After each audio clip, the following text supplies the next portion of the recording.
பொன்னிஸ் வாடிக்கையாளர்களுக்கு வணக்கம். நம்ம பொன்னிஸ்ல பார்த்தீங்கன்னா ஆயிலோடு சேர்ந்து ஆரோக்கியம் சம்மந்தப்பட்ட விஷயங்கள் நிறைய கொடுத்துட்ருக்கோம். இதை நான் நிறைய வீடியோவில் ஆல்ரெடி நான் சொல்லியிருக்கேன். ஸோ அதே மாதிரி அதில் என்னென்ன ப்ராடக்ட்ஸ் கொடுக்குறோம் அப்படின்றத ஒரு சின்ன ரிவ்யூ மாதிரி இன்றைக்கி நான் காமிக்கிறேன். ஸோ இது பார்த்தீங்கன்னா மாப்பிள்ளை சம்பா மாவு. ஸோ இது பார்த்தீங்கன்னா புட்டும் வச்சுக்கலாம், நம்ம வந்து கஞ்சியாகவும் கிண்டிக்கலாம். இது எல்லாமே ஆரோக்கியம் சம்மந்தப்பட்டது. ஸோ மாப்பிள்ளை சம்பா அரிசியாக சாதம் சாப்பிட முடியாதவங்க வந்து இந்த மாதிரி பவுடரில் நம்ம பண்ணி வச்சுருக்கோம். இதை நீங்கள் வந்து புட்டாவோ இல்லைனா கஞ்சியாவோ நிறைய காரமாவோ எப்படி வேணாலும் வெரைட்டியாக நம்ம செஞ்சுக்கலாம். இந்த மாவு ஐட்டம்ஸ்லாம் நிறைய இருக்குது. அதே மாதிரி பார்த்தீங்கன்னா கருப்பு உளுந்தங்களி. ஸோ களியை பற்றி சொல்லணும்னு அவசியம் இல்லை, எல்லாருக்குமே தெரியும் பாரம்பரியமான ஒரு சாப்பாடு அப்படின்னு கேட்டால் கருப்பு உளுந்தங்களி தான். இந்த கருப்பு உளுந்தங்களி மாவு வந்து இன்றைக்கி இருக்க அவசர கால சூழ்நிலையில் யாரும் வந்து வீட்டில் ப்ரிப்பரேஷன் பண்ண முடியாது.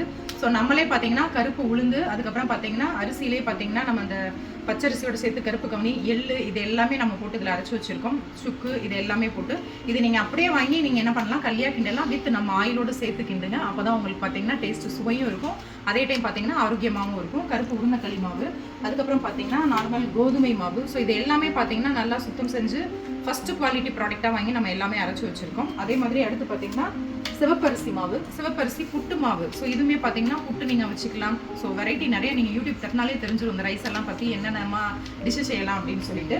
அடுத்து என்னென்னு பார்த்தீங்கன்னா ஆஸ்யூஷுவல் எப்பயும் போல் நம்ம இருக்கிறது கேப்ப மாவு, கம்பு மாவு, பச்சரிசி மாவு. ஸோ இந்த மாதிரி அரிசி வகைகள் மாவு எல்லாமே பார்த்தீங்கன்னா நல்ல குவாலிட்டியாக நம்ம பண்ணி கொடுத்துருக்கோம்.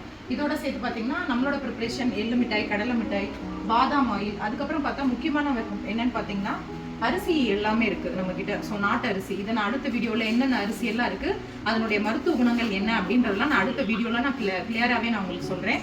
அதே மாதிரி பார்த்தீங்கன்னா அவல் ஐட்டம், அவல் வந்து நார்மலான அவல் இல்லாமல் அரிசியிலே தூய மல்லி அரிசி அப்படின்னு சொல்லுவாங்களே, அது சம்மந்தப்பட்ட அவல் நம்ம வச்சுருக்கோம். நெய் பார்த்தீங்கன்னா நாட்டு மாட்டு பசு நெய் நம்ம வச்சுருக்கோம். 1/2 லிட்டரில் இருக்குது, 1/4 லிட்டர் பாட்டில்லையுமே இருக்குது. ஸோ இந்த மாதிரி எண்ணெயோடு சேர்த்து ஆரோக்கியம் சம்மந்தப்பட்ட விஷயங்களும் வேணும் அப்படின்னீங்கன்னா கண்டிப்பாக நம்ம பொன்னிஸ்க்கு வாங்க, வந்து பார்த்து நீங்கள் வந்து பர்ச்சேஸ் பண்ணுங்கள். அப்போ தான் உங்களுக்கு வந்து சாட்டிஸ்ஃபைடாகவும் இருக்கும், அதனோட குவாலிட்டியும் உங்களுக்கு புரியும்.